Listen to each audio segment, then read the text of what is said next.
এই প্রতিহিংসার শেষ হবে কবে? সবার মতামত আশা করছি। ছাত্র শিবির শুধু হলে পানির ট্যাঙ্ক ফিল্টার ব্যবস্থা করেছিলেন। আসলে তারা জানে না যে পানির অপর নাম জীবন। সেই জীবনের জন্য তারা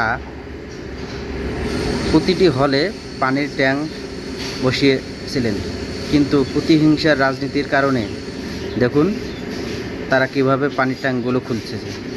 আর এগুলো খুলেই বা তাদের যে কি হচ্ছে, তাদের কি লাভ হচ্ছে না ক্ষতি হচ্ছে, আসলে তারা বুঝতে পারতেছে। এটা কি রাজনীতি বল?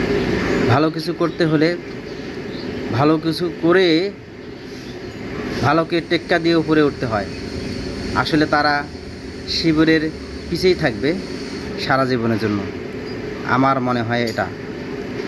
আশা করি সবাই ভালো থাকবেন। আল্লাহ হাফেজ। বেশি করে ভিডিওটি সবার মাঝে শেয়ার করবেন। ধন্যবাদ।